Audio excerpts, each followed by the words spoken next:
السلام علیکم ورحمۃ اللہ وبرکاتہ۔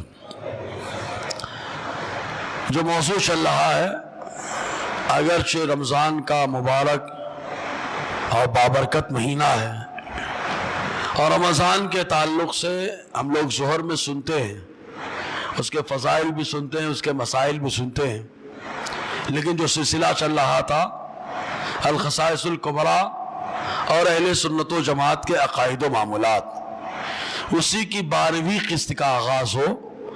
اس سے پہلے آئیے آقائے نامدار، مدینے کے تاجدار، دونوں عالم کے مالک و مختار، حبیب پروردگار، شافع روز شمار، ہم غریبوں کے آقا، ہم فقیروں کی ثروت، مصطفیٰ جان رحمت صلی اللہ علیہ وسلم کی بارگاہ میں ہدیہ درود و سلام پیش کریں، پڑھیں بآواز بلند صلی اللہ علیہ صلی اللہ علیہ وسلم، صلاۃ و سلام علیک یا سیدی یا رسول اللہ یا حبیب اللہ صلی اللہ تعالی علیہ وسلم۔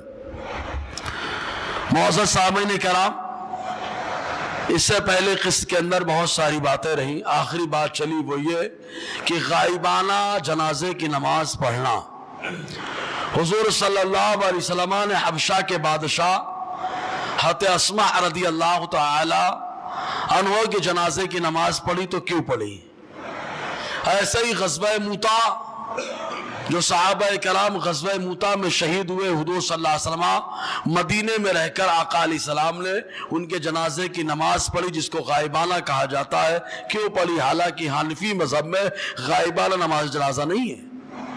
معاویہ ابن معاویہ مزنی وصال کر گئے، آقا علیہ السلام نے ان کے غائبانہ جنازے کی نماز پڑھی، تو حنفی مذہب میں تو اس کی اجازت نہیں ہے۔ تو اس کا جواب پچھلے ہفتے دیا جا چکا ہے، آسان لفظوں میں بس خالی یہ کہ علامہ جلال الدین سیوطی فرماتے ہیں کہ جنازہ کہیں اور ہو اور دوسرے شہر میں رہ کر جنازے کی نماز پڑھنا یہ حضور کے ساتھ خاص ہے، یہ آقا علیہ السلام کا خاصہ ہے، حضور کے علاوہ کسی اور کو یہ اجازت نہیں ہے۔ یہ علامہ جلال الدین سیوطی نے لکھا اور باقی دلائل قرآن و حدیث کی روشنی میں دیے گئے۔ ابھی یہ کہ مسجد، جب حضور صلی اللہ علیہ وسلم حیات ظاہری کے ساتھ موجود رہے تو روئے زمین پر 4 مسجدوں کا وجود تھا، اور چاروں مسجدیں وہ جن کے یہاں جانے کی ہر کوئی تمنا کرتا ہے، دعائیں کراتا ہے۔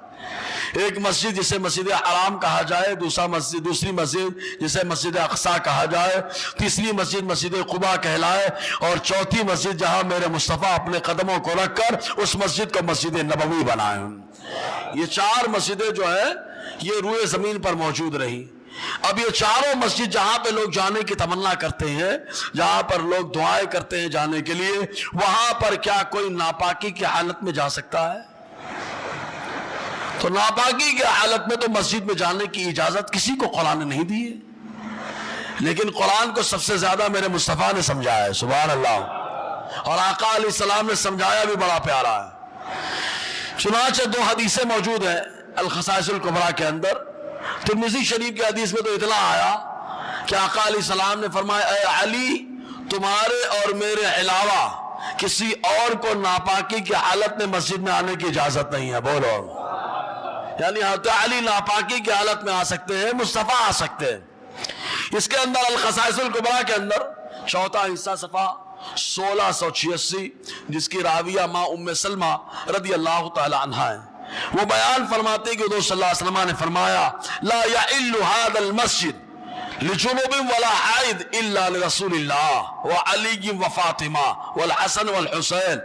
حضور صلی اللہ علیہ وسلم نے فرمایا، میری یہ مسجد کسی ناپاک آدمی کے لیے حلال نہیں ہے، کوئی ناپاک آدمی اس مسجد میں نہیں آ سکتا ہے، ولا لحائض، اور نہ حیض کی حالت میں کوئی اس کے اندر آ سکتی ہے، کوئی خاتون آ سکتی ہے، الا لرسول اللہ، مگر اگر کوئی ناپاکی کی حالت میں آئیں گے تو وہ اللہ کے پیغمبر ہیں۔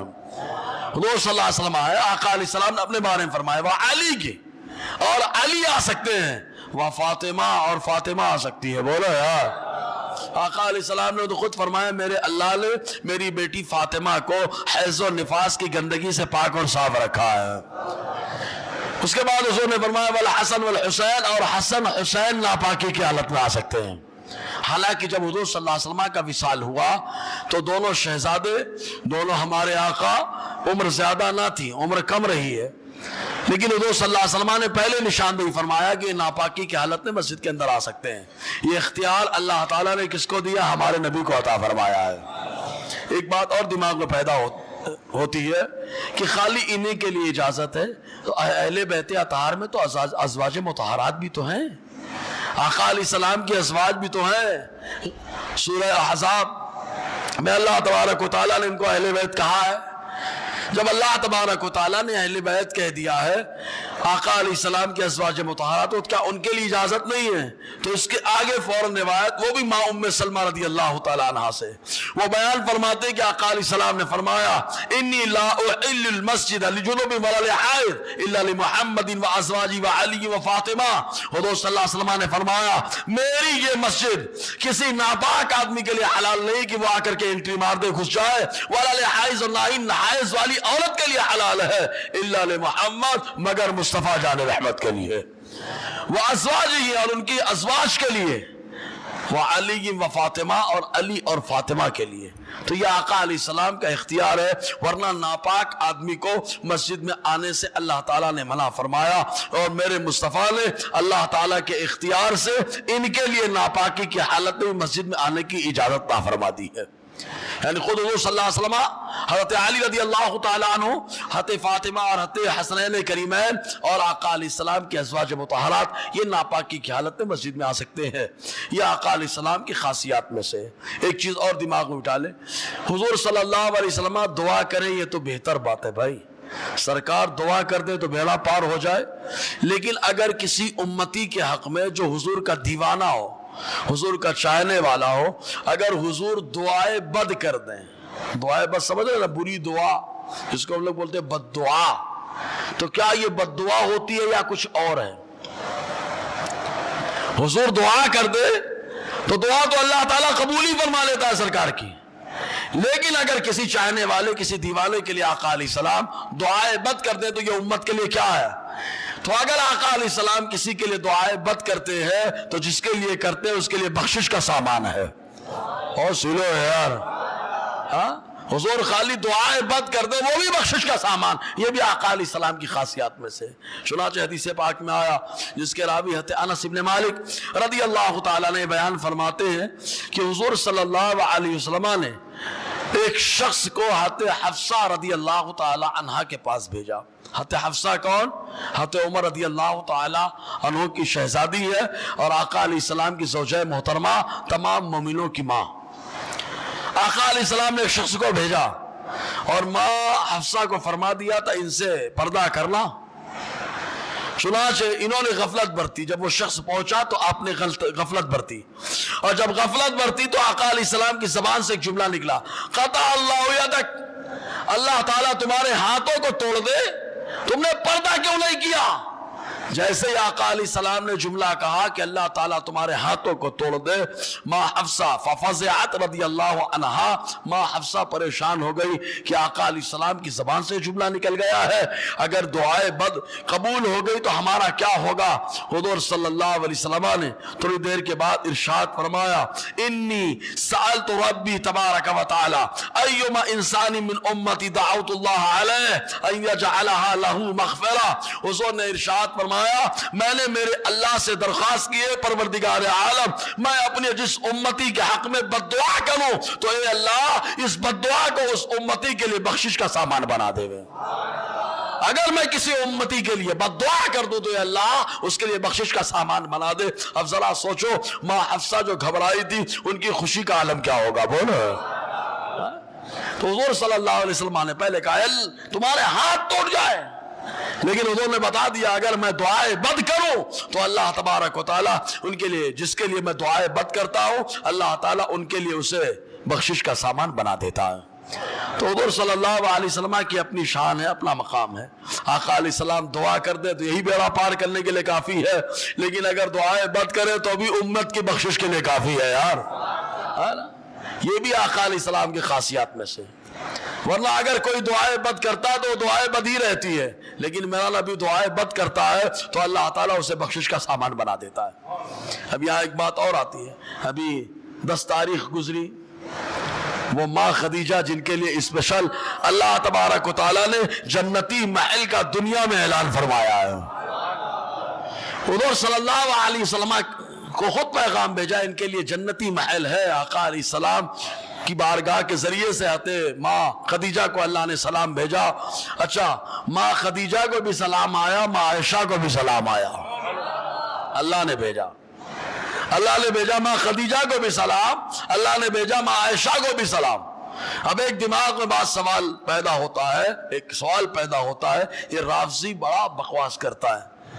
تو یہ بکواس کرتا ہے، ماں عائشہ کی شان میں گستاخیاں کرتا ہے. تو آقا علیہ السلام کی ازواج مطہرات کون ہیں؟ پہلے تو ہم یہی بتا دیں کہ یہ مومنوں کی ماں ہے، تو ظاہر سی بات ہے ماں کے قدموں کے نیچے جنت. بولو یار، تو مومنوں کی جنت تو وہیں پر ہے. لیکن رافضی تو مومن، یہ غور کرے خالی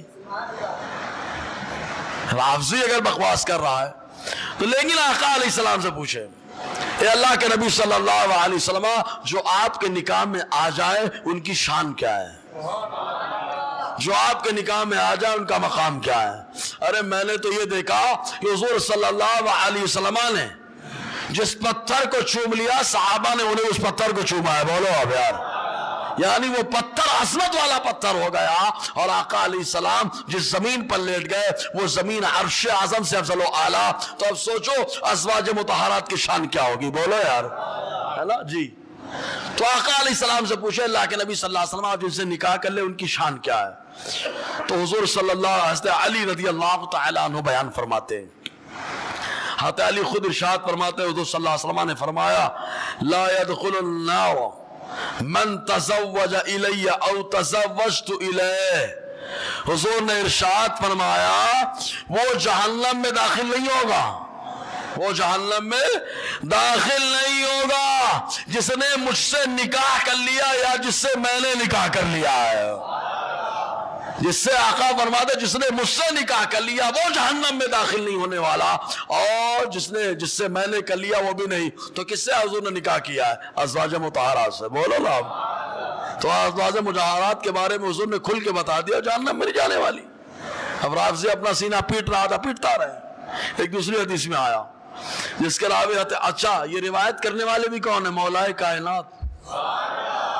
روایت کرنے والے کون؟ مولائے کائنات، داماد پیغمبر، فاتح خیبر، شیر مردہ، شاہ یزدہ حضرت علی فرما رہے کہ آقا علیہ السلام نے فرمایا جس نے مجھ سے نکاح کر لیا یا میں نے جس سے نکاح کر لیا وہ جہنم میں ہرگز نہیں داخل ہو سکتے. حضرت علی رضی اللہ تعالیٰ عنہ اس کی روایت کر رہے ہیں. دوسری روایت میں کیا آیا؟ حضرت عبداللہ ابن ابو اوفا رضی اللہ تعالیٰ عنہ بیان فرماتے ہیں حضور صلی اللہ علیہ وسلم نے فرمایا، سألت ربی اللہ ازوج احدا من امتی ولا اتزوج الى احد من امتی الا کان معی فی الجنہ فاعطانی. حضور نے ارشاد فرمایا میں نے اپنے رب سے دو چیزوں کا سوال کیا. میں نے میرے رب سے دو چیزوں کا سوال کیا. پہلا سوال یہ تھا، اے میرے اللہ، اے میرے پروردگار، میری امت سے میں جس کی بھی شادی کرا دوں. آقا علیہ السلام نے بہت صحابہ کی شادی کرائی ہے. بولو یار، اپنی شہزادیوں کی سرکار نے شادی کرائی ہے، کئی صحابہ کی آقا نے شادی کرائی ہے. اور آقا نے فرمایا میں نے میرے رب سے سوال کیا، اے اللہ میں جس کی بھی شادی کرا دوں، وَلَا أَتَزَوَّجُ إِلَىٰ أَحَدٍ مِّنْ أُمَّتِي، یا اپنی امت میں جس سے میں شادی کر لوں، تو اے اللہ تجھ سے سوال ہے کان معی فی الجنہ، تو وہ جنت میں میرے ساتھ رہیں، وہ جنت میں میرے ساتھ رہیں. آقا فرماتے میں نے سوال کر لیا فاعطانی، تو میرے اللہ نے اس سوال پہ مجھے عطیہ عطا فرما دیا ہے، یعنی عطا فرما دیا کہ ٹھیک ہے محبوب، جس کی آپ شادی کرائے وہ جنت میں آپ کے ساتھ، اور آپ جس سے شادی کر لے وہ بھی آپ کے ساتھ جنت میں ہے. تو حضور صلی اللہ علیہ وسلم نے فرمایا. اب ایک بحث ابھی محرم میں اپنے آپ بہت زبردست چلی تھی عصمت انبیاء کے تعلق سے. انبیاء کرام معصوم ہیں یا نہیں معصوم ہیں؟ بڑا ہنگامہ چلا. صاحب اپنی محنت آزما رہے تھے خالی اس کو ثابت کرنے کے لیے کہ نبی سے گناہ ثابت کر دیا جائے، بس ساری محنت یہی پہ چل رہی تھی. اب ہم علامہ جلال الدین سیوطی سے پوچھتے آپ کے دور میں یہ معاملہ کیا تھا، کیونکہ علامہ جلال الدین سیوطی علیہ رحمۃ الرضوان جو 911 ہجری میں وفات فرما گئے، یعنی تقریباً 550 سال پہلے جو وصال فرما گئے تو 550 سال پہلے کا نظریہ کیا تھا ہم انہی سے پوچھ لیتے. تو انہوں نے چوتھا حصہ اس کے اندر پورا باب باندھا ہے انبیاء کرام کے معصوم ہونے کا. صفحہ کیا ہے 1729, جس کے اندر پورا باب باندھا اور باب باندھ کر کے انبیاء کرام کی عظمت کو اجاگر کیا ہے. پورا باب باندھا ہے. اب دیکھیں کیا کہتے ہیں, اور اگر سمجھ میں آئے تو ایک دم سمجھ میں آیا. کیا کہتے ہیں معلوم؟ اجمعت الامت علی عصمت الانبیاء علیہم السلام. امت کا اس بات پر اجماع ہے کہ انبیاء کرام معصوم ہیں. بولو کن چیزوں سے؟ فیما یتعلق بالتبلیغ, ان معاملات میں جن کا تعلق تبلیغ سے, دعوت و تبلیغ سے, وہاں ان سے کوئی خطا نہیں ہوتی ہے. دعوت و تبلیغ کے جتنے بھی معاملات ہیں انبیاء کرام سے وہاں خطا نہیں ہوتی ہے, وہ معصوم ہوتے ہیں. وفی غیر ذلک من الکبائر ومن الصغائر الرذیلہ التي تعد مرتبتہ, فرماتے اس کے علاوہ صغائر و کبائر سے اور ان صغائر سے جو مرتبے کو گھٹا دیں. ومن المداومۃ علی الصغائر, اور صغائر پر ہمیشگی کرنے سے بھی معصوم ہے. بولو نا یار, یعنی گناہ کبیرہ سے بھی. 4 پوائنٹ ہو گئے یہاں پہ. پہلا کیا ہوا معلوم؟ فرماتے امت کا اجماع ہے. کس بات پر؟ پہلی بات یہ کہ انبیاء کرام معصوم ہیں. پھر سوال پیدا ہوا کن چیزوں میں معصوم ہیں؟ تو کہا نمبر 1, جتنے معاملات, جو بھی معاملات ہیں دعوت و تبلیغ سے اگر ان کا تعلق ہے تو ان تمام معاملات میں انبیاء کرام معصوم ہیں. بولو اب ہے پہلا. نمبر 2, اس کے علاوہ گناہ کبیرہ سے بھی معصوم ہے. بولو اب یار 2 گئے. نمبر 3, وہ گناہ صغیرہ جو مرتبے کے لائق نہیں, شان کے لائق نہیں ان کے, اللہ تعالیٰ نے ان گناہ صغیرہ سے بھی انبیاء کو معصوم رکھا ہے. بولو 3 ہو گئے. نمبر 4, وَمِنَ الْمُدَاوَمَةِ عَلَى الصَّغَائِرِ, صغائر پر, چھوٹے گناہ پر مداومت کرنے سے بھی اللہ تعالیٰ نے انبیاء کو معصوم بنایا. بولو نا یار. کہتے وَهَذِهِ الْأَرْبَعَةُ مُجْمَعٌ عَلَيْهَا, یہ 4 پوائنٹس ایسے ہیں جس پر امت کا اجماع ہے. امت کا اجماع ہے. اب وہ چل رہا تھا کیا مختصر خلاف اولا کام ہونا, یہ ہونا, وہ ہونا. اس کے بارے میں کیا کہتے ہیں معلوم؟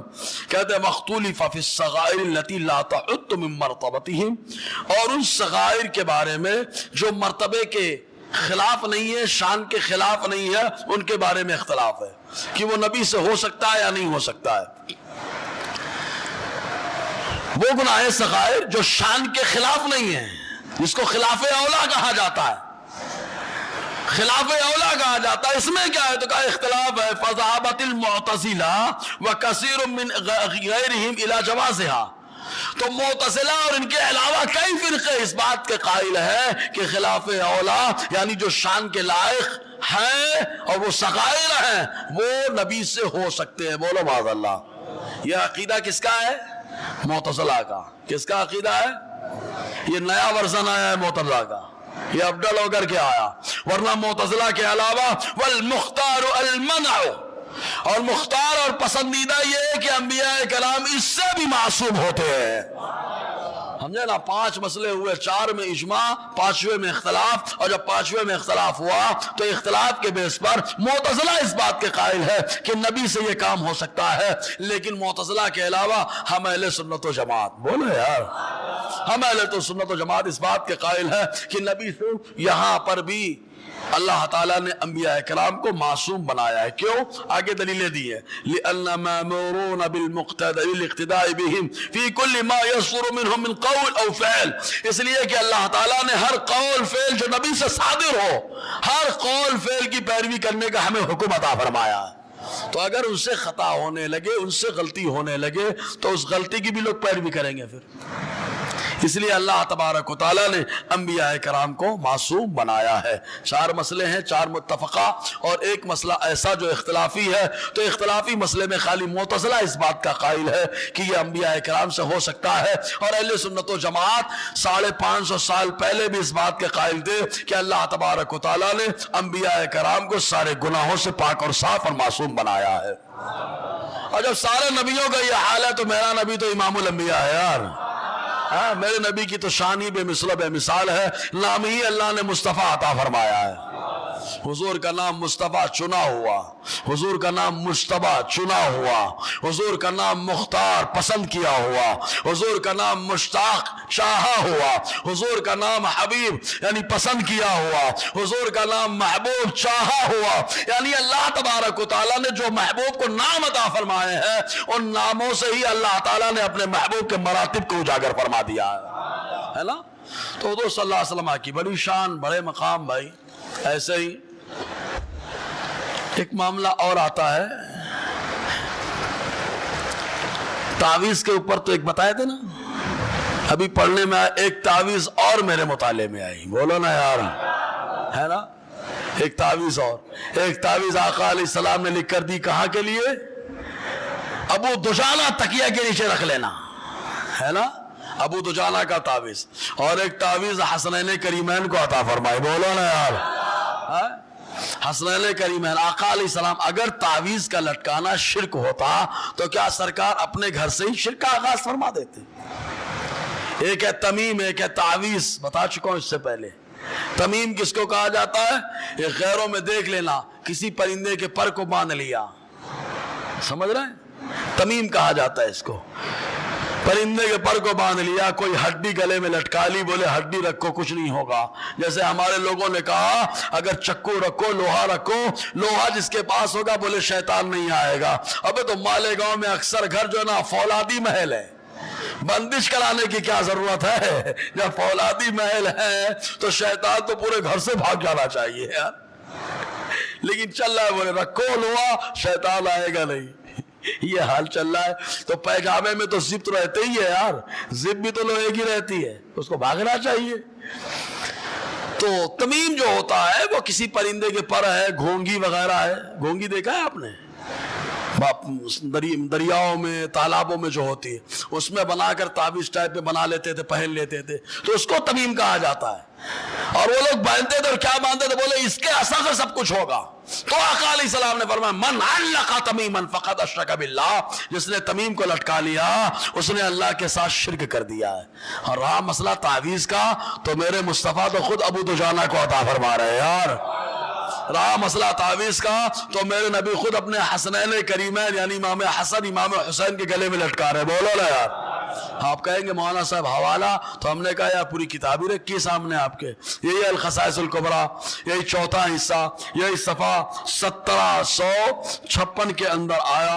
حضور صلی اللہ علیہ وسلم نے اپنے شہزادوں کے گلے میں تعویذ لٹکایا۔ کیسی حدیث ہے سنو، عن ابن عمر رضی اللہ عنہما قال کان علی الحسن والحسین رضی اللہ عنہما تعویذان فیہما زغب من زغب جناح جبرائیل۔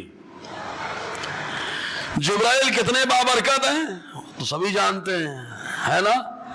تو آتے عبداللہ ابن عمر فرماتے امام حسن اور امام حسین کے گلے میں تعویذ رہا کرتا تھا، بولو پہلے تو تعویذ ثابت۔ کون سا تعویذ ہوتا تھا؟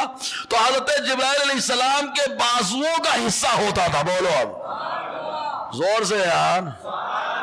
نبی فرشتے تو نور ہے، نور کے بازوؤں کا حصہ، فرشتے نور اور نور کے بازو کا حصہ اللہ تعالیٰ نے دو شہزادے جو نور ہیں ان کے گلے میں تعویذ کے طور پہ عطا فرمایا گیا ہے نا۔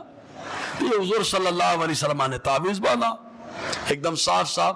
اس کے علاوہ جیسے اب درود کے فضائل پہ تو کیا بتائے، یہ علامہ جلال الدین سیوطی نے جو باب باندھا ہے وہاں پر 1735 سے لے کر کے 1745 صفحے تک 37 روایتیں درود پاک کی عظمت پر بیان فرمائی ہیں، سمجھے نا، 37 روایتیں۔ ان میں سے خالی ایک روایت چونکہ جمعہ کے دن 100 مرتبہ درود پڑھتے ہیں نا، تو یہ کیوں پڑھتے ہیں، کیا فائدہ ملتا ہے، بس اسی پہ سوچ رہا ہوں کہ پیش کر دوں۔ اگر طبیعت ہے تو ایک بار بول دو سبحان اللہ۔ ہاں، حضور صلی اللہ علیہ وسلم نے 100 مرتبہ درود شریف پڑھنے کو کیا بیان فرمایا ہے۔ یہ الخصائص الکبریٰ صفحہ چوتھا حصہ صفحہ 1800 اس کی حدیث موجود ہے۔ حضور صلی اللہ علیہ وسلم نے کیا فرمایا؟ آقا فرماتے ہیں، سنیں، حضرت انس ابن مالک رضی اللہ تعالیٰ عنہ سے مروی ہے، کہتے ہیں صلی اللہ علیہ وسلم نے فرمایا من صلی علی فی یوم جمعۃ و لیلۃ جمعۃ 100 مرہ من الصلاۃ، جو شخص جمعہ کی رات میں یا جمعہ کے دن میں مجھ پر 100 مرتبہ درود پڑھے، تو کیا فائدہ؟ آگے فرما رہے ہیں، آقا خود فرما رہے ہیں قضى اللہ لہ 100 حاجہ، اللہ تعالیٰ اس کی 100 حاجتیں پوری فرما دیتا ہے۔ جمعہ کی رات میں یا جمعہ کے دن میں جو مجھ پر 100 مرتبہ درود پڑھے، اللہ تعالیٰ کتنی ضرورتیں پوری فرما دیتا ہے؟ 100 ضرورتیں پوری فرما دیتا ہے۔ کون کون سی؟ 70 من حوائج الآخرہ و 30 من حوائج الدنیا، حضور نے فرمایا جن میں سے 70 دنیا کی ضرورتیں، 70 آخرت کی ضرورتیں ہوتی ہیں اور 30 دنیا کی ضرورتیں ہوتی ہیں۔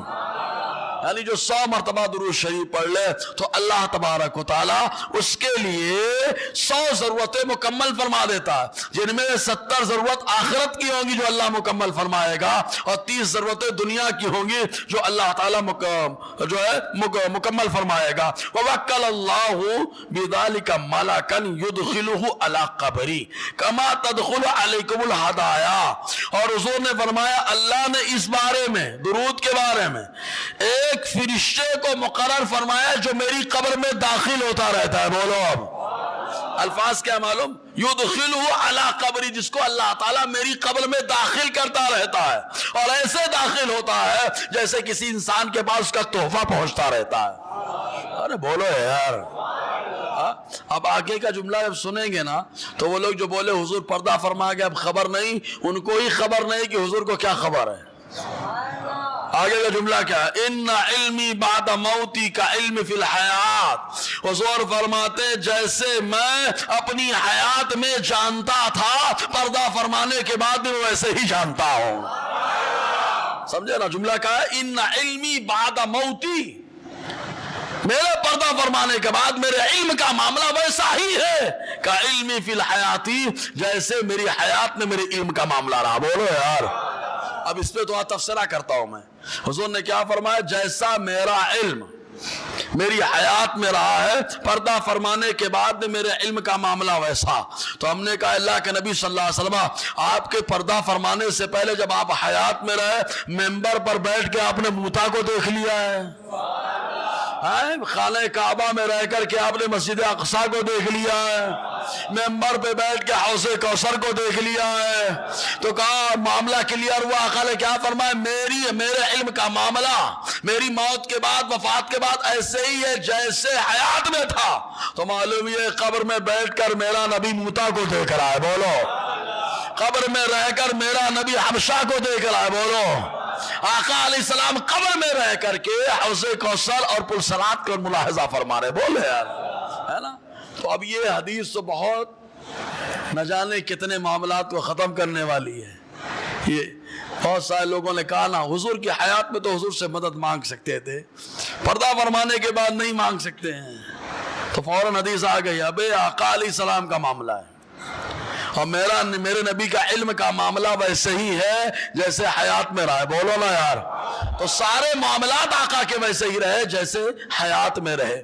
یہ حدیث بڑی اہم حدیث۔ ایک حدیث اور سنیں بڑی پیاری، ابو ہریرہ رضی اللہ تعالیٰ عنہ اس کے راوی، جس کو مسند ابو یعلا کے حوالے سے علامہ جلال الدین سیوطی نے یہاں نقل فرمایا ہے۔ کیا فرماتے معلوم؟ فرماتے ہیں آقا علیہ السلام نے فرمایا والذی نفسی بیدہ، اس ذات کی قسم جس کے قبضہ قدرت میں میری جان ہے، لینزلن عیسی ابن مریم، عیسیٰ ابن مریم آسمان سے اتریں گے۔ یہ تو اتریں گے ہم مانتے ہیں کیونکہ مصطفیٰ نے بتایا ہے، حدیثوں میں آیا ہے، آقا نے بتایا ہے اتریں گے۔ اس کے بعد حضور نے فرمایا ثم لئن قام علی قبری، پھر وہ میری قبر کے پاس کھڑے ہوں گے۔ بولو یار، پھر کہاں کھڑے ہوں گے؟ میری قبر کے پاس کھڑے ہوں گے اور کہیں گے یا محمد صلی اللہ علیہ وسلم، حضور کو پکاریں گے۔ تو آقا جملہ کیا دے رہے ہیں؟ وہ پکاریں گے لأجیبنہ، عیسیٰ بلائیں گے، میں میری قبر سے ان کو جواب دوں گا۔ بولو، اگر تعلق ختم ہو گیا تو کس کو جواب دیا جا رہا ہے؟ اگر دنیا سے تعلق نہیں ہے, دنیا کی بات آقا نہیں سنتے, دنیا والوں کی بات نہیں سنتے ہیں. عیسیٰ علیہ السلام اتریں گے, حضور نے فرمایا میری قبر کے پاس کھڑے ہو کر مجھے بلائیں گے تو میں ان کے پکار کا جواب دوں گا. بولو نا یار بھائی, یہ دونوں حدیثیں تو قیامت ہے لوگوں پہ. ایسی قیامت ہے کہ زندگی بھر آدمی مرا پڑا رہے, اڑ نہ پائے. کیونکہ دونوں حدیثوں پہلے میں کیا آیا, آقا علیہ السلام نے فرمایا میں جواب دوں گا, اور دوسرے میں کیا آیا, حضور صلی اللہ علیہ وسلم نے فرمایا جیسے ہی میرے علم کا تعلق میری حیات میں رہا, بعد وصال بھی میرے علم کا معاملہ ویسے ہی رہے گا. تو دونوں حدیثیں تو آقا علیہ السلام کی عظمت کو اجاگر کر رہی ہے, اور یہ حدیث ابھی مطالعے میں آ رہی ہیں, اور میرے رضا نے تو پہلے ہی کہہ دیا ہے. بولو نا یار, پہلے ہی بتا دیا کہ آقا علیہ السلام کا معاملہ جیسے پردہ فرمانے سے پہلے مدد کا تھا ویسے ہی اب بھی ہے. آقا علیہ السلام کے علم کا معاملہ پردہ فرمانے سے پہلے جیسا تھا ویسے اب بھی ہے. حضور کے اختیار کا معاملہ پردہ فرمانے سے پہلے جیسا تھا, اللہ نے ویسے ہی اختیار اپنے محبوب کا قائم رکھا ہے نا. حضور صلی اللہ علیہ وسلم کا اختیار قائم ہے.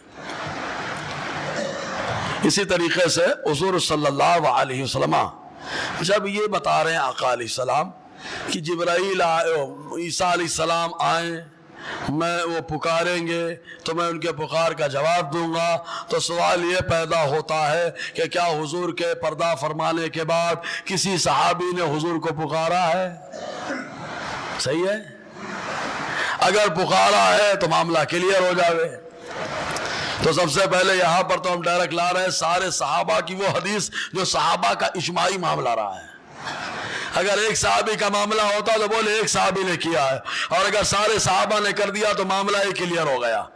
یہ حدیث صفحہ نمبر 1809 پر ہے, اور جس کے راوی خود حضرت علی رضی اللہ تعالیٰ نے. بولو یار, 1809 الخصائص الکبریٰ چوتھا حصہ, اور حدیث نمبر 3679.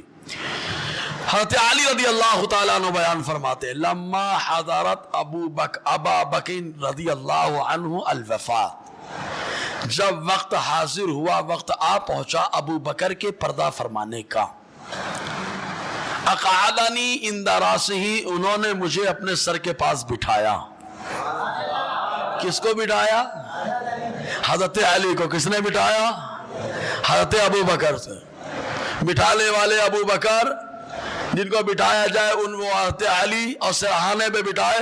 اچھا بتاؤ کوئی آدمی اپنے دشمن کو بٹھاتا ہے؟ یہیں سے معلوم ہوا رافضی دین کا دشمن ہے, ورنہ ابو بکر و عمر کے درمیان ایسی محبت ہے کہ اللہ فرماتا ہے رحماء بینہم, آپس میں بڑے مہربان ہیں. اللہ فرما رہا ہے آپس میں بڑے مہربان ہیں. آقا علیہ السلام کے صحابی پہلے خلیفہ نے چوتھے خلیفہ کو بٹھایا, کہا سر کے پاس. وقال علی, اور مجھ سے کہا یا علی, اے علی, اذا انا مت, جب میں انتقال کر جاؤں, فغسلنی بالکف الذی غسلت به رسول اللہ صلی اللہ علیہ وسلم, تو آپ اپنی ان ہتھیلیوں سے مجھے غسل دینا جن ہتھیلیوں سے مصطفیٰ کو غسل دیا ہے. وہی ہتھیلی جو ہتھیلی آقا علیہ السلام کے غسل میں استعمال ہوئی, انہی ہتھیلیوں کا استعمال کرنا, مجھے غسل دینا. وعنتونی, اور انہی ہتھیلیوں سے مجھے خوشبو لگانا. وَذْهَبُوا بِي إِلَى الْبَيْتِ الَّذِي فِيهِ رَسُولُ اللَّهِ صلی اللہ علیہ وسلم, اور لے کے جانا مجھے اس گھر کے پاس جس میں اللہ کے نبی جلوہ گر ہیں, یعنی ماں عائشہ صدیقہ کا حجرہ, وہاں پر لے کر کے جانا. اور لے جانے کے بعد فَاسْتَأْذِنُوا, حضور سے اجازت مانگنا. بولو یار, حضور سے اجازت مانگنا. حضرت علی کو تو وہی بتا دینا چاہیے. ارے جب آقا علیہ السلام, یہ بڑے زوردار انداز میں بول رہے ہیں کہ جو قبریں اٹھی ہوئی تھی حضور نے حضرت علی کو گرانے کے لیے بھیجا. ابے اگر معاملہ ہوتا تو حضرت علی پہلے بول دیتے ابو بکر کیا عقیدہ بنا رہے ہو, لیکن ابو بکر کا عقیدہ جو رہا وہی عقیدہ علی کا رہا, اور جو علی و ابو بکر و عمر کا عقیدہ رہا اللہ تعالیٰ نے سارے صحابہ کا وہی عقیدہ بنایا. اور جو صحابہ کا الحمدللہ وہ میرے آقا اعلی حضرت کا ہے. جی لے کے جانا, اجازت مانگنا. فَإِن رَأَيْتُمُ الْبَابَ قَدْ فُتِحَ, تو اگر دیکھنا دروازہ کھول دیا گیا ہے. بولو یار, مطلب اجازت مصطفیٰ سے دروازہ کھول دیا گیا ہے. فَادْخُلُوا بِي, تو مجھے اسی حجرے میں داخل کر دینا. یعنی وہ میری تدفین کا معاملہ وہی رکھنا. وَإِلَّا فَرُدُّونِي إِلَى مَقَابِ الْمُسْلِمِينَ, واللہ مسلمانوں کی قبرستان میں لے کے جانا یہاں تک کہ اللہ تعالیٰ اپنے بندوں میں فیصلہ فرما دے. اب حضرت علی فرماتے ہیں جب ان کا وصال ہوا فغسلا وکفنا, تو حضرت علی مصروف رہے, غسل دینے حاضر نہ ہو سکے, تو حضرت ابوبکر صدیق رضی اللہ تعالی عنہ کی زوجہ محترمہ حضرت اسماء بنت امیس نے آپ کو غسل دیا. جب غسل دیا, کفن پہنا دیا گیا, تو حضرت علی بہت جلدی میں آئے اور بہت جلدی میں آئے, اور آنے کے بعد حضرت ابوبکر صدیق رضی اللہ تعالیٰ عنہ کی وصیت سنائی اور لوگوں سے کہا سرکار کے دربار میں لے کے چلو. جب سرکار کے دربار میں لے کر کے آئے تو کیا کہتے ہیں, فَقُلْتُ يَا رَسُولَ اللَّهِ, بول دو اب, فَقُلْتُ يَا رَسُولَ اللَّهِ, میں نے کہا یا رسول اللہ, هَذَا أَبُو بَكْرَ يَسْتَأْذِنُ. اب آپ غور کرو, ابو بکر بھی پردہ فرما گئے, مصطفیٰ بھی وصال فرما گئے, لیکن کیا کہہ رہے ہیں حضرت علی, یہ ابو بکر ہے جو آپ سے اجازت مانگ رہے ہیں. بولو اب, یہ ابو بکر ہے جو آپ سے اجازت مانگ رہے ہیں. ارے یار, آقا علیہ السلام مزار میں نہیں دیکھتے تو ابو کیسے کہہ دیا علی نے کہ یہ ابو بکر ہے جو اجازت مانگ رہے ہیں. بولو کیسے کہہ دیا, یہ ابو بکر ہے جو اجازت مانگ رہے ہیں. حضرت علی رضی اللہ تعالیٰ فرماتے ہیں فرأیت الباب قد فتح, تو میں نے دیکھا دروازہ کھول دیا گیا. فسمعت قائل یقول, تو ایک کہنے والے کو کہتے ہوئے سن رہا ہوں, کیا ادخل الحبیب الى حبیبہ فإن الحبیب الى الحبیب مشتاق. کیا کہہ رہا ہے, ارے محبوب کو محبوب سے ملاؤ کیونکہ محبوب محبوب کی زیارت کا مشتاق ہے. محبوب کو محبوب سے ملاؤ کیونکہ محبوب محبوب کی زیارت کا مشتاق ہے. بہت بڑی بات ہو گئی. صحابہ کرام نے آقا علیہ السلام کے وصال فرمانے کے بعد حضور صلی اللہ علیہ وسلم سے سوال بھی کیا اور آقا علیہ السلام کی بارگاہ سے ان کے سوال کا جواب بھی ملا ہے. ایسے ایک حدیث, اس سے پہلے والی جو حدیث ہے وہ حدیث پاک ماں عائشہ صدیقہ رضی اللہ تعالی عنہا سے مروی ہے. میری بات سمجھ میں آ رہی نہیں آ رہی یار؟ ہاں, کہ روزے نے ایک دم سست کر دیا ہے. لوگ بولتے روزہ لگ گیا, میں کہتا ہوں روزہ جیسے شیطان لگ جاتا ہے تو آدمی شیطانی کام کرنے لگتا ہے. صحیح ہے نا, شیطانی روزہ, شیطان لگ گیا تو شیطانی کام کرنے لگا, اور روزہ لگ گیا تو رحمانی کام کرنے لگا. یار اب لڑائی کر رہے ہیں تو بولے روزہ لگ گیا. نہیں روزہ نہیں لگا یار, نہیں, روزہ لگا ہوتا تو روحانیت کا معاملہ ہوتا. صحیح ہے جی, ایک بار بولو یار. اس سے پہلے والی حدیث ہے ماں عائشہ صدیقہ رضی اللہ تعالی عنہا سے مروی ہے. کیا کہتی ہیں وہ معلوم, لما مرض ابی اوصى ان يؤتى به الى قبر النبی صلی اللہ علیہ وسلم. جب میرے والد بیمار پڑے, یعنی ابو بکر صدیق رضی اللہ تعالیٰ عنہ بیمار پڑے, انہوں نے وصیت کی کہ مجھے آقا علیہ السلام کی قبر انور کے پاس لے جایا جائے. ہمیں تو ابھی کل ہی معلوم پڑا کہ اگر کسی مسجد کے آزو بازو میں مزار ہو تو جو غیر کا مقلد ہوتا ہے وہ نماز ہی نہیں پڑھتا ہے, تو مسجد نبوی میں پڑھتا ہے کہ نہیں. سوال تو یہ ہے, کیونکہ مسجد نبوی میں ممبر ہے مصطفیٰ کا, پھر اس کے بعد جنت کی کیاری, اور پھر جنت کی کیاری کے بعد رشک جنت میرے مصطفیٰ کا روزہ. وہاں نماز پڑھتا ہے کہ نہیں معلوم نہیں, پڑھتا تو ہے یار. بولے جس مسجد کے بازو میں مزار ہو اپن نماز نہیں پڑھتے وہاں پہ, تو مسجد نبوی میں کیا کرتا ہوگا بھائی. اور مسجد اقصیٰ جائے گا تو وہاں پہ کیا کرے گا. مسجد اقصیٰ کے اطراف میں انبیاء کرام کے بہت سارے مزارات ہیں. بولو مقام خلیل وغیرہ. جی بہرحال, تو ماں عائشہ صدیقہ رضی اللہ تعالیٰ عنہ فرماتی ہے کہ میرے والد نے وصیت کی کہ جب وفات ہو جائے تو مجھے آقا علیہ السلام کے مزار کے پاس لایا جائے, وَيُسْتَعْذَرُ لَهُ, اور ان کے لیے اجازت مانگی جائے, اور کہا جائے کیا, هَذَا أَبُو بَكْرٍ يُدْفَنُ عِنْدَكَ يَا رسول اللہ, یہ ابو بکر ہے اللہ کے رسول صلی اللہ علیہ وسلم جو آپ کے پاس دفن ہونا چاہتے. یہ کہا جائے. کیا ابو بکر کو نہیں معلوم مر کر مٹی میں مل گئے, لیکن ابو بکر کہہ رہے ہیں مٹی اٹی میں نہیں ملے, مصطفیٰ جس مٹی سے ملے ہیں اس مٹی کو بھی عرش اعظم سے افضل والا بنا دیا ہے. مٹی میں نہیں ملے, مٹی سے ملے. جی, فَإِنْ أُذِنَ لَكُمْ فَأَدْفِنُونِي, تو اگر اجازت دی جائے تو دفن کر دینا.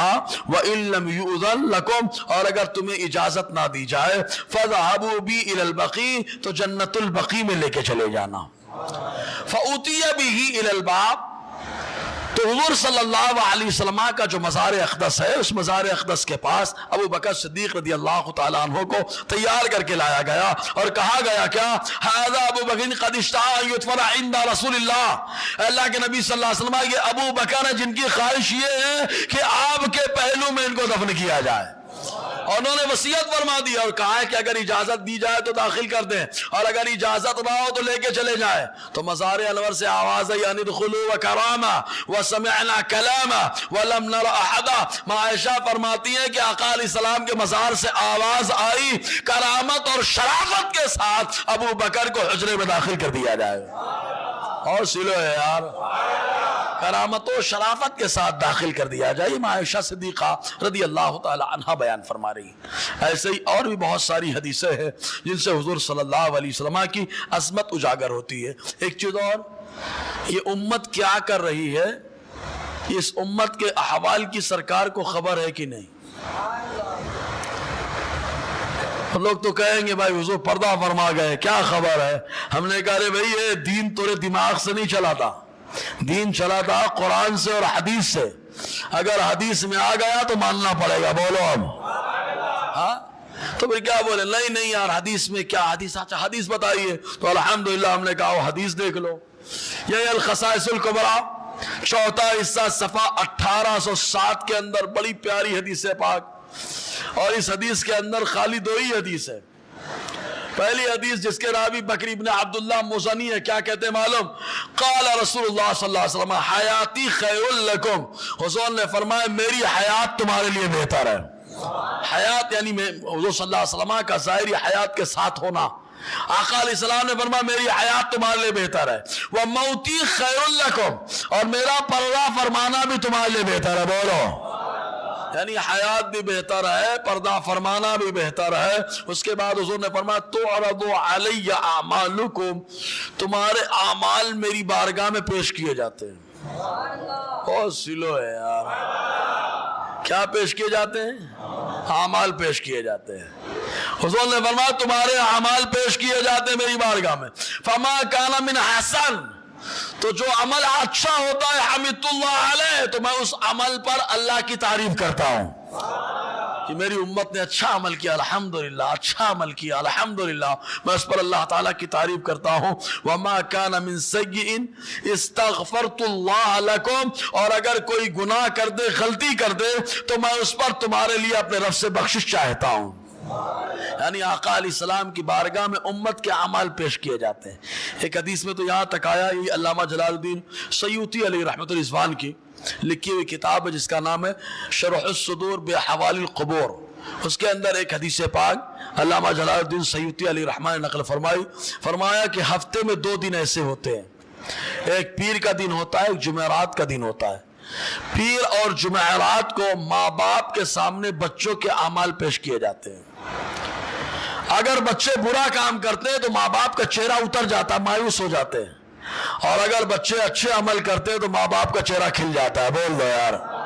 جب ماں باپ کے سامنے پیش ہو جاتے ہیں اعمال تو یار سرکار کی بارگاہ میں، پھر آپ نے دیکھا ہوگا کہ پہلے پیر کے دن اور جمعرات کے دن عام طور سے لوگ فاتحہ دلا دیتے تھے۔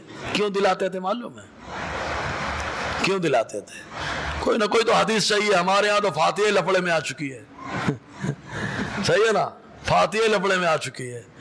ثابت ہے کہ نہیں ثابت ہے؟ ابے سب یہی میں پریشان ہے، خالی ثابت ہے کہ نہیں ثابت ہے، ثابت ہے نہیں ثابت ہے، ثابت ہے نہیں ثابت، پریشان ہے خالی۔ ابے ثابت ہے نہیں ثابت ہے، قرآن پڑھنا قبر پہ ثابت ہے کہ نہیں؟ بولے حضرات وہ تو میں خود سرحان الف لام میم پڑھتا ہوں، پیتیان آمن رسول پڑھتا ہوں، کہا قرآن ثابت ہو گیا۔ ہم نے کہا دعا کرنا ثابت ہے کہ نہیں؟ بولے حضرات اس کے بعد تو میں بولتا ہوں مختصر دعا کر لو۔ بولے کھانا آ رہے، بولے فاتحہ ہی ثابت ہے پوری، بولو نا یار، تو فاتحہ میں کیا ہے یار؟ لیکن ہمارے یہاں لفڑا چل رہا، بولے فاتحہ نہیں دلانا، بدعت ہے وہ، بدعت۔ اچھا ساری بدعت اس پہ آ گئی، دوسری بدعتیں لوگوں کو یاد ہی نہیں رہی۔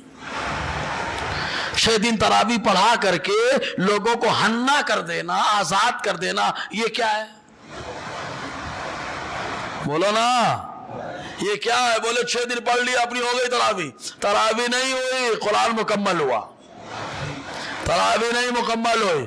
تراوی اگر پڑھتے ہو تو چاند دیکھ کر شروع ہو, چاند دیکھ کر ہی ختم ہوگی. بولو نا یار. لیکن تمہاری حرکتوں کی وجہ سے یہ لوگ تراوی چھوڑ کے گھوم رہے ہیں. یہی اگر سنی پہلے شبینہ کرتا تھا تو شبینے میں بڑا اعتراض کرتا, بھائی بولے ایک دن میں کیسے ایک رات میں قرآن پڑھ لیں گے, یہ کوئی اچھی بات ہے کیا, صحیح تو پڑھتے نہیں ہیں. ارے بھیا کتنا اچھا تم قرآن پڑھتے ہو نا, دوسروں کو تو نہیں بتاتا, مصباح قرآن لے کے بیٹھے گا, یہ گرامر بتائے گا. بہرحال اللہ خیر کرے, اللہ تعالیٰ کرم فرما دے. تو حضور صلی اللہ علیہ وسلم ہاں پیر اور جمعرات کو کیوں فاتحہ دلاتے تھے, وجہ کیا تھی معلوم ہے؟ اعلیٰ علی رحمٰن نے پورا رسالہ اس پہ لکھ ڈالا ہے. اتیان الارواح, روحوں کا آنا. بولو روحوں کا آنا. بولے روحیں آتی ہیں, معلوم ہے پیر کو آتی ہیں, پوچھتی ہیں ہے کوئی مجھے یاد کرنے والا, ہے کوئی مجھ پر رحم کی دعا کرنے والا. اگر کوئی یاد کرے رحم کی دعا کرے تو خوش ہو کے جاتی ہے, اور اگر نہیں ہو تو مایوس ہو کر کے جاتی ہے. معلوم کیا ہوا؟ تو پہلے ہم لوگ فاتحہ دلاتے تھے پیر کو اور جمعرات کو. کیوں؟ یہ بتانے کے لیے اگر روحیں آئی ہو تو ان کو معلوم ہو جائے ہم تمہارے لیے یاد بھی کر رہے ہیں, تمہارا چرچا بھی کر رہے ہیں, اور اللہ تعالیٰ کی بارگاہ میں تمہارے اوپر رحم کے لیے دعا بھی کر رہے ہیں. یہ مقصد ہوتا تھا. لیکن بھائی صاحب تو لفڑے میں ڈال دیا اس کو. ثابت ہے کہ نہیں ثابت ہے؟ بہت ڈھیر چیز. قبرستان پہ مسجد بنانا ثابت ہے کہ نہیں ثابت ہے؟ وہ تو بھول لیا کرو تھوڑا سا. قبرستان میں مسجد بنانا ثابت ہے کہ نہیں؟ قبر کے اوپر شاپنگ بنانا ثابت ہے کہ نہیں؟ یہ سب بھی لے لیا کرو نا. لے لو تو بہت کچھ سمجھ میں آ جاوے, بہت سارے معاملات کلیئر ہو جائے. تو حضور صلی اللہ علیہ وسلم کی بارگاہ میں اللہ تبارک و تعالی اعمال کو پیش فرماتا ہے امت کے. تو اگر اچھے اعمال ہو تو حضور صلی اللہ علیہ وسلم اللہ تعالیٰ کی تعریف کرتے ہیں, اور اگر امت سے برا کام ہو جائے تو اللہ کے رسول صلی اللہ علیہ وسلم اللہ تعالیٰ کی بارگاہ میں بخشش کی دعا کرتے ہیں.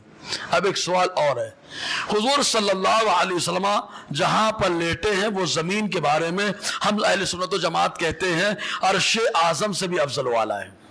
صحیح ہے؟ ہم لوگ اس کو عرش اعظم سے بھی افضل والا مانتے ہیں نا. تو اب سوال یہ ہے کہ علامہ جلال الدین سیوطی کے زمانے میں کیا تھا, ان کے زمانے میں مطلب 550 سال پہلے کیا مانتے تھے؟ تو خود فرما رہے ہیں کیا, یہی الخصائص الکبریٰ 4واں حصہ صفحہ 1837. کیا کہہ رہے معلوم؟ والبقعۃ التي دفن فيها افضل من الكعبہ ومن العرش, اور وہ زمین کا حصہ جہاں مصطفیٰ دفن ہے کعبہ بلکہ عرش سے بھی افضل والا ہے. اور سلو یار طیبہ نہ صحیح افضل, مکہ ہی بڑا زاہد, ہم عشق کے بندے ہیں کیوں بات بڑھائی ہے, کیوں بات بڑھا رہا ہے؟ تو حضور صلی اللہ علیہ وسلم جہاں پر آرام فرمائے تو اللہ تبارک و تعالیٰ نے اس کو کعبے سے اور عرش سے بھی افضل بنا دیا ہے. اب یہاں پر ایک نکتہ نکال رہا ہوں, حضور جہاں لیٹ جائیں وہ کعبے سے بھی افضل ہے, عرش سے بھی افضل, یہ اجماعی مسئلہ آ گیا. تو اب سوال یہ ہے کہ آقا علیہ السلام ہجرت کی رات ابو بکر کے پشت انور پہ سوار ہوئے ہیں, زمین پر لیٹے تو وہ کعبہ سے افضل, زمین پر لیٹے تو وہ عرش سے افضل. اب ہم آپ سے سوال کرتے ہیں, بتائیے ابو بکر کی پشت پر مصطفیٰ ہجرت کی رات سوار ہوئے, غار ثور میں پشت پر سوار ہو کر کے گئے, اب اندازہ لگائیے ابو بکر کی پشت کو اللہ نے کس سے افضل بنایا ہوگا. کیا شان ہے یار صدیق اکبر, کیا کیا مقام ہے. اچھا ایک چیز اور, جو سورہ وہ آیت تیمم نازل ہوئی تو آیت تیمم پڑھ لے اور عائشہ صدیقہ کی شان دیکھے. یہ حدیث پاک میں آیا, عائشہ صدیقہ خود فرماتی ہے حضور صلی اللہ علیہ وسلم کا طریقہ کار یہ ہے کہ حضور صلی اللہ علیہ وسلم سفر میں جب بھی جاتے ہیں قرعہ ڈالتے ہیں, جس کو ہم لوگ بولتے ہیں چٹی پانا. قرعہ ڈالتے ہیں, جس زوجہ محترمہ کا نام نکلتا ہے, جس اہلیہ محترمہ کے حضور کا نام نکلتا ہے, حضور سفر میں ان کو ساتھ میں لے کر کے جاتے ہیں. تو عائشہ صدیقہ نے فرمایا ایک مرتبہ غزوہ مریسع کے موقع پر آقا نے جب چٹھی پالی قرعہ ڈالا تو قرعہ الحمدللہ عائشہ صدیقہ کے نام کا نکل گیا. تو عائشہ صدیقہ نے کہا میں نے میری بہن حضرت اسماء سے کہا اپنا ہار مجھے دے دو. تو حضرت اسماء رضی اللہ تعالی عنہا نے آپ کو ہار دیا. جب ہار دیا تو ماں عائشہ صدیقہ نے ہار گلے میں پہن لیا اور سفر چالو ہو گیا. جب سفر شروع ہوا تو ایک مقام آیا جس کا نام تھا مقام ذات الجیش، یا راوی کہتے مقام بیضاء تھا، مقام ذات الجیش یا مقام بیضاء. ماں عائشہ فرماتی انقطع عقد لی، میرا ہاتھ ٹوٹ کے نیچے گر گیا. آقا علیہ السلام نے پورے قافلے کو حکم دے دیا ٹھہر جاؤ. پورا قافلہ وہاں پہ ٹھہر گیا. صحابہ کرام کے پاس نہ وضو کرنے کے لیے پانی تھا، اور جہاں قافلہ ٹھہرا تھا وہاں پر زمین میں بھی پانی نہیں تھا، یعنی ساتھ میں بھی پانی نہیں ہے صحابہ کے، اور نہ ہی وہاں جس جگہ ٹھہرے وہاں پر پانی موجود ہے، دونوں جگہ پانی نہیں ہے. حضور صلی اللہ علیہ وسلم نے قافلہ کو ٹھہرانے کا حکم دے دیا. قافلہ رک گیا. قافلہ رکا، حضور صلی اللہ علیہ وسلم کو ہار تلاش کرنا چاہیے تھا، لیکن اللہ کے نبی صلی اللہ علیہ وسلم نے اپنے سر مبارک کو ماں عائشہ کے زانوؤں پہ رکھا اور محو خواب ہو گئے. بولو یار، حضور سو گئے، محو خواب ہو گئے، سو گئے آقا علیہ السلام. بتائیے جس کی اہلیہ محترمہ کا ہار گم ہو جائے کیا وہ اتنے اطمینان سے سوتا؟ وہ تو خود تلاش کرنے کے لیے ادھر ادھر بھاگتا. لیکن میرا نبی جانتا ہے ہار تو کہاں ہے، یہاں تو کسی اور چیز کو تلاش کرنا ہے. بولو کس کو تلاش کرنا ہے؟ آقا علیہ السلام سر رکھ کے سو رہے ہیں. صحابہ کرام دوڑتے ہوئے آئے اور آنے کے بعد ابو بکر صدیق سے کہا اے ابو بکر دیکھا عائشہ نے کیا کر دیا؟ کہا کیا کیا؟ ارے کہا جو یہاں پہ ہم لوگ ٹھہرے ہیں اسی وجہ سے ٹھہرے ہیں کہ عائشہ کا ہار ٹوٹ کر کے گر گیا ہے اور اس کو تلاش کرنے کے لیے حضور رک گئے ہیں. دیکھو کسی کے پاس پانی نہیں ہے، وضو کہاں کریں گے، نہ ساتھ میں لوگ پانی لے کر کے آئے، نماز کیسے پڑھیں گے، پینے کا بھی انتظام نہیں ہے، کیسے کیا ہوگا؟ ابو بکر صدیق کو لوگوں نے کہا تو ابو بکر تشریف لائے. ماں عائشہ فرماتی ابو بکر نے انگلی سے میرے پیٹ میں مارنا شروع کیا. ماں فرماتی انگلی سے مارا میرے پیٹ پر، اور جب مارا تو میں حرکت نہیں کر رہی تھی. کیوں؟ اس لیے کہ میرے زانووں پہ مصطفیٰ آرام فرماتے ہیں، مصطفیٰ آرام فرماتے. اس کے بعد آقا علیہ السلام جب اٹھے تو حضور صلی اللہ علیہ وسلم نے فرمایا لوگوں سنو، اللہ تعالیٰ نے آیت تیمم یعنی تیمم کرنے کا حکم نازل فرما دیا ہے. جیسے ہی تیمم کا حکم نازل ہوا حضور نے فرمایا قافلہ روانہ کرو. ابھی ہار ملا نہیں، تیمم کی آیت مل گئی. ہار نہیں ملا، تیمم کی آیت مل گئی. آقا علیہ السلام نے فرمایا قافلہ اٹھاؤ لے کر کے چلو. جیسے ہی قافلہ روانہ ہونے لگا تو فبعثنا البعیر الذی کنت علیہ. ماں عائشہ فرماتی جب ہم نے اس اونٹ کو اٹھایا جس پر میں سوار تھی، جیسے ہی وہ اٹھا تو اس کے نیچے میرا ہار موجود تھا. ہم نے ہار پا لیا اس اونٹ کے نیچے جس اونٹ پہ میں بیٹھی تھی. حضرت اسید ابن حضیر دوڑتے ہوئے آئے اور آتے ہی کیا کہا، اے ابو بکر کی اولاد مبارک ہو، تمہارے صدقے اللہ نے اس سے پہلے بھی ہم کو بارہا اور اس مرتبہ بھی رحمت سے مالا مال فرما دیا ہے نا. اب یہاں پر آپ غور کریں ماں عائشہ کا زانو مبارک جس پہ مصطفیٰ کا ہے سر مبارک. کیا شان ہے، کیا عظمت ہے، کیا شان ہے، کیا عظمت. اب ایک مسئلہ اور آتا ہے. ہمارے یہاں ایک مسئلہ چل رہا ہے اللہ تعالیٰ کو کن ناموں سے بلایا جائے. تو ہم لوگ الحمدللہ بولتے اللہ تعالی ہے نا، اللہ عز و جل. لیکن ہمارے کچھ بھائی یہ بولتے اللہ میاں. صحیح ہے، میاں تو پہلے نہیں بولنا ہے، اس کی وجہ بتا دے رہا ہوں. پھر کتاب میں جو ہے نا، کتاب میں علامہ جلال الدین سیوطی نے کیا کہا ہے وہ بتا رہا ہوں. میاں ہم لوگ کیوں نہیں بولتے اللہ میاں؟ کیونکہ اللہ تبارک و تعالیٰ کے لیے ایسا لفظ پہلے تو استعمال نہیں ہوگا جو قرآن حدیث میں نہیں آیا ہے. سمجھ میں آیا؟ اور یہی علامہ جلال الدین سیوطی لکھیں گے ابھی. دوسری وجہ کیا ہے، میاں کے 3 معنی ہوتے ہیں. میاں کا ایک معنی ہوتا ہے بہنوئی، بولتے نا میاں بھائی. میاں کا ایک معنی بہنوئی ہوتا ہے. دوسرا معنی میاں کا کیا ہوتا ہے؟ دوسرا معنی میاں کا ہوتا ہے ایجنٹ. ایجنٹ سمجھ گئے؟ دلال. کس چیز کا سمجھ رہے ہیں نا؟ ہاں ایجنٹ، دلال. اور تیسرا معنی میاں آ رہے ہیں. میاں مطلب بزرگ. میاں مطلب اللہ اور مخلوق کے درمیان کے جو مخلوق کو اٹھا کے اللہ تک پہنچا ہے، مطلب بزرگ. سمجھ میں آیا؟ اب تینوں معنی لے لو. پہلا معنی اگر میاں کا لیے تو اللہ بہنوئی نہیں ہے کسی کا. بولو ارے سبحان اللہ تو بولو یار. اللہ تبارک و تعالیٰ کسی کا بہنوئی ہے کیا؟ وَلَمْ يَكُنْ لَهُ كُفُوًا أَحَدٌ. اللہ سے کوئی خون کا رشتہ نہیں ہے. رشتہ ہے تو اس بات کا کہ وہ ہمارا مسجود ہے, ہم اس کے ساجد, ہم اس کے عابد, وہ ہمارا معبود. یہی رشتہ ہے. دوسری چیز ایجنٹ بولے تو دلال. اللہ تبارک و تعالیٰ دلال معاذ اللہ. اور پھر میاں آ رہے اس معنی کا اگر لو تو اس معنی اگر لو تو کیا ہوتا ہے کہ میاں معنی درمیان, یعنی مخلوق اور خالق کے درمیان. جو مخلوق کو اٹھا کے خالق تک پہنچائے, اللہ تعالیٰ درمیان میں ہے کہ اس تک ساری چیزیں پہنچتی ہیں. جب اس تک پہنچتی ہے تو میاں کیسے؟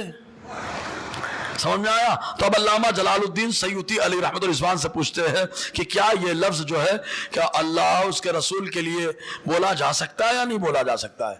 تو خود فرماتے ہیں علامہ جلال الدین سیوطی, یہ الخصائص الکبریٰ چوتھا حصہ صفحہ 1838 کے اندر کہتے ہیں وَأَسْمَاؤُهُ تَوْقِیفِیَّةٌ كَأَسْمَاءِ اللَّهِ تَعَالَى جَزَمَ بِهِ فِي الْأَرْبَعِينِ الطَّاغِیَّةِ.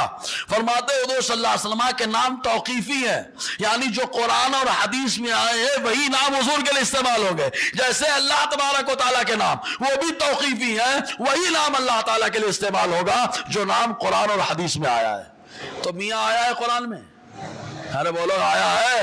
یہاں پہ سوال کر لو ثابت ہے کہ نہیں ثابت ہے؟ میاں قرآن میں ثابت ہے کہ نہیں ثابت ہے؟ حدیث سے ثابت ہے کہ نہیں ثابت ہے؟ علامہ جلال الدین سیوطی یہی فرما رہے ہیں کہ حضور صلی اللہ علیہ وسلم کے لیے اور اللہ تعالیٰ کے لیے وہی نام استعمال ہوگا جو قرآن حدیث میں آیا ہے. اسی کو کہا جاتا ہے توقیفی, یعنی قرآن و حدیث پہ موقوف اور ڈیپینڈ. سمجھ میں آ گیا؟ اگر آیا تو بولو نا یار. اور آگے انشاءاللہ گفتگو رہے گی. اللہ تعالیٰ ان باتوں کو عام کرنے کی خوب توفیق عطا فرمائے. دوران گفتگو غیر شرعی کلمات نکلے ہوں تو استغفر اللہ ربی من کل ذنب واتوب الیہ. اشہد ان لا الہ الا اللہ واشہد ان محمدا عبدہ ورسولہ. السلام علیکم ورحمۃ اللہ وبرکاتہ. جو لوگ سنت نہ پڑھیں سنت پڑھ لیں.